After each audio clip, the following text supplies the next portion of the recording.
नमस्कार साथियों, आप सभी का स्वागत है आपके अपने YouTube channel daily GK master पर। आज अपन पढ़ने वाले हैं।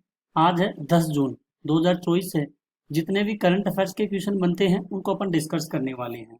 तो साथियों, आप लोग वीडियो के अंत तक बने रहना और हमारे साथ साथ सभी क्वेश्चनों को सॉल्व करते चलिए। आपके लिए हम डेली करंट अफेयर्स की क्लासें लेकर के आते हैं।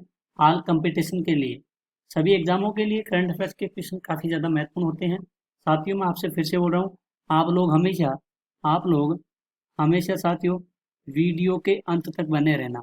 वीडियो के अंत तक बने रहोगे तभी आपके सारा कंटेंट समझ में आएगा। और साथियों, पीडीएफ फाइल के लिए टेलीग्राम का लिंक डिस्क्रिप्शन में दे दिया गया है। टेलीग्राम ज्वाइन कर लेना, आपको वहाँ से पीडीएफ फाइल और साथियों वीडियो मिल जाएगी। डेली करंट अफेयर्स की क्लासें लेकर के आते हैं। डेली सुबह 6 बजे क्लासें डाल दी जाती है। तो साथियों, शुरू करते हैं बिना किसी देरी से पहले क्वेश्चन से। पहला क्वेश्चन है, हाल ही में विश्व खाद्य सुरक्षा दिवस कब मनाया गया है?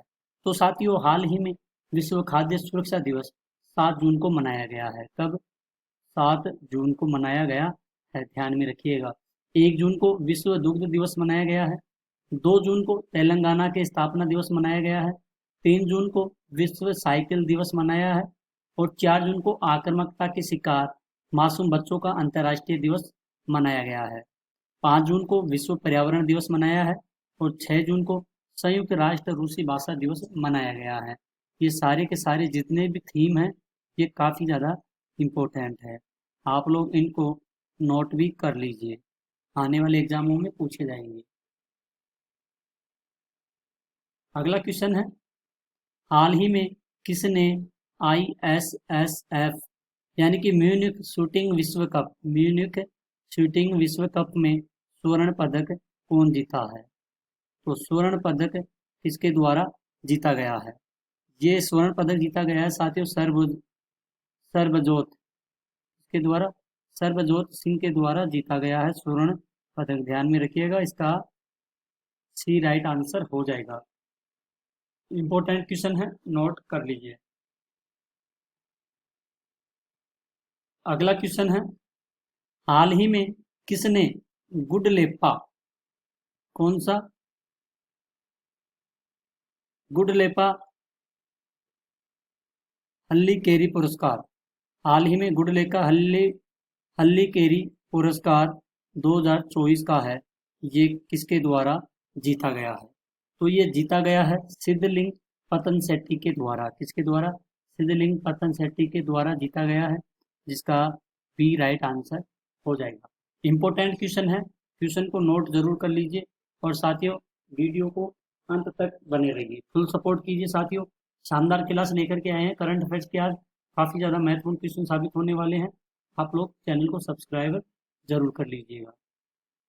अगला क्वेश्चन है, हाल ही में भारत, यूरोप संघ, दक्षिण कोरिया, अमेरिका और किस देश ने बायोफार्मास्यूटिकल गठबंधन शुरू किया है?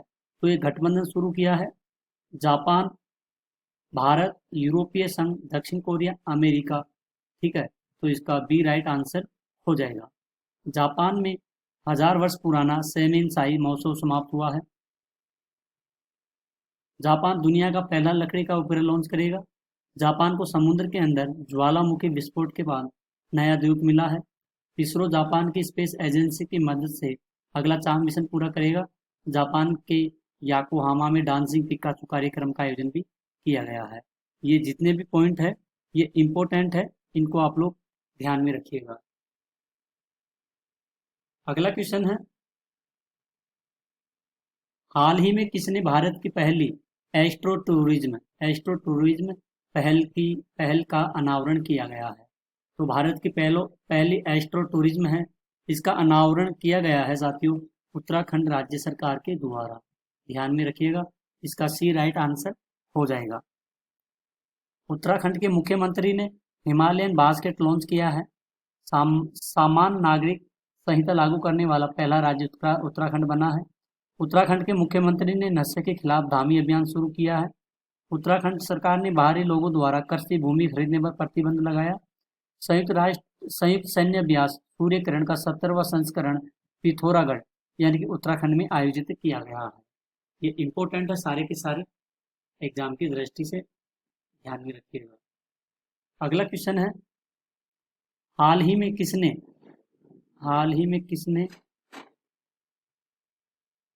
नाता प्रथा के उन्मूलन का आह्वान किया गया है? तो नाता प्रथा के उन्मूलन का आह्वान किया गया है साथियों NHRC के द्वारा, जिसका सी राइट आंसर हो जाएगा। अगला क्वेश्चन है, हाल ही में रिलायंस इंडस्ट्रीज कहाँ वैश्विक आर्थिक केंद्र विकसित करेगा? तो कहाँ पर करेगा ये आर्थिक रिलायंस इंडस्ट्रीज वैश्विक आर्थिक, ये करेगा साथियों नवी मुंबई में। इसका बी राइट आंसर हो जाएगा, ध्यान में जरूर रखिएगा। अगला क्वेश्चन है, हाल ही में चुनाव आयोग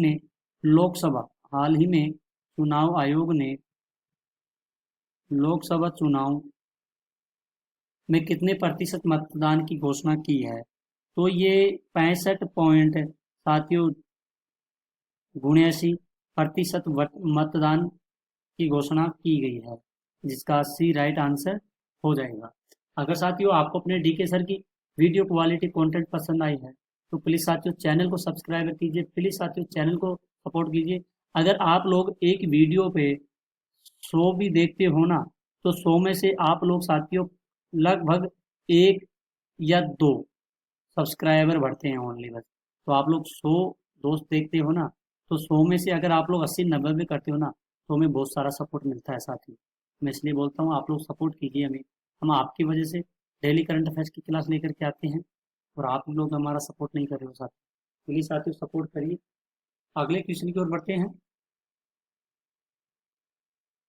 हाल ही में किस देश के प्रधानमंत्री ने अरुण 3 जल विद्युत परियोजना का उद्घाटन किया गया है?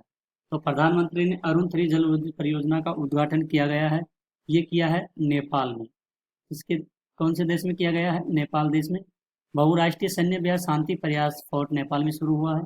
नेपाल के तमांग समुदाय ने सोनम लोसार के अवसर पर नया साल मनाया। नेपाल अगले 10 वर्षों में भारत को 10,000 मेगावाट बिजली का निर्यात करेगा। और आधिकारिक तौर पर समलिंगी विवाह का पंजीकरण करने वाला पहला राज्य दक्षिण एशियाई कौन सा बना है? ये बना है नेपाल देश बना है। भारत और नेपाल के बीच में झूलाघाट सस्पेंशन ब्रिज पूरी तरह से चालू हो गया है। ये सारे के सारे जितने भी पॉइंट है ना साथियों, ये इम्पोर्टेंट है, इनको आप लोग ध्यान में रखिएगा और नोट भी कर लीजिए। अगला क्वेश्चन है, हाल ही में दुनिया का सबसे लंबा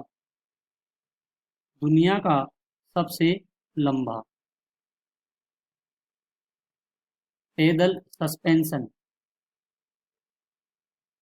सस्पेंशन ब्रिज, ये साथियों ब्रिज कहाँ पर खुला है? सस्पेंशन ब्रिज ये खुला है हंगरी में। कहाँ पर खुला है? ये हंगरी में खुला है, जिसका सी राइट आंसर हो जाएगा। काफी ज्यादा महत्वपूर्ण क्वेश्चन है, नोट जरूर कीजिएगा। हाल ही में भारत और किस देश ने निवेश पर संयुक्त कार्यबल की पहली बैठक आयोजित की गई है? तो संयुक्त कार्यबल की पहली बैठक, ये साथियों पहली बैठक की गई है। और ये बैठक आयोजित कहाँ पर की गई है? ये की गई है कतर देश में, इसकी आयोजित की गई है, जिसका ए राइट आंसर हो जाएगा। भारत और कतर देश के द्वारा, ध्यान में रखिएगा, इंपॉर्टेंट क्वेश्चन है, इसको नोट जरूर कर लीजिए। अगला क्वेश्चन है, हाल ही में NCLT यानी कि एयर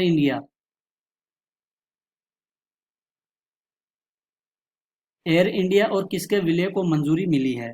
तो एयर इंडिया और साथियों ये मिली है विस्तारा एयरलाइंस को, विलय को मंजूरी दे दी गई है, जिसका बी राइट आंसर हो जाएगा। अगला क्वेश्चन है, हाल ही में वर्ल्ड गोल्ड काउंसिलिंग के अनुसार दुनिया का तीसरा सबसे बड़ा गोल्ड का खरीदार कौन बना है? तो दुनिया का सबसे बड़ा तीसरा गोल्ड का खरीदार ये बना है साथियों, भारत बना है। भारत बना है किसका खरीदार? गोल्ड, सॉरी साथियों, गोल्ड का खरीदार बना है।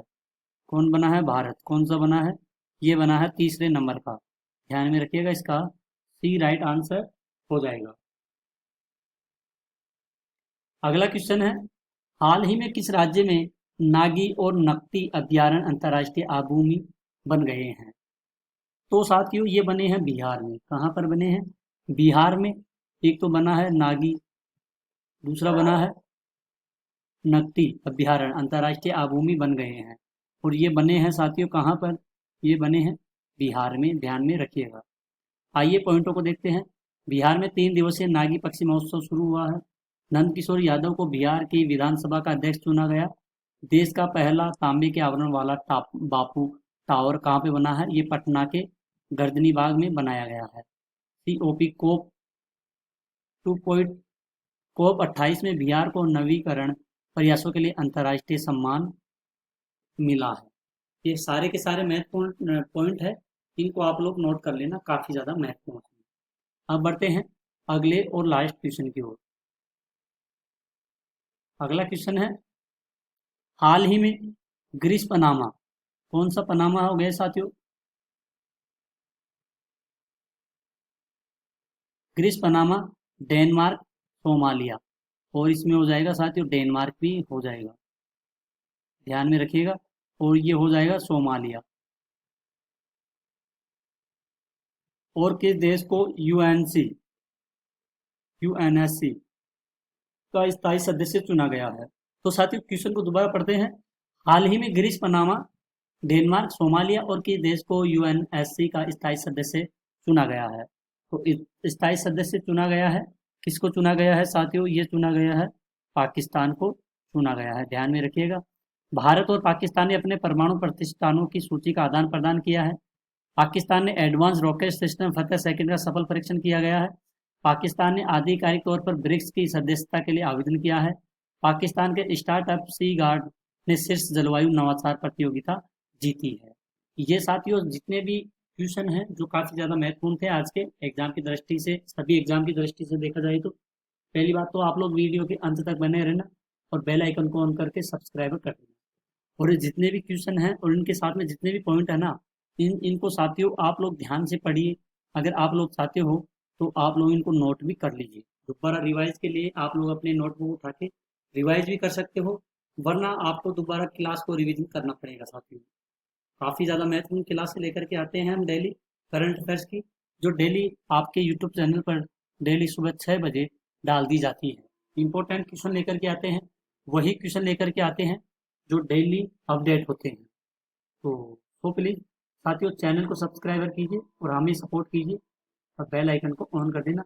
आज के लिए इतना ही साथियों, मिलते हैं अगली न्यू क्लास में, तब तक के लिए धन्यवाद। जय हिंद, जय भारत।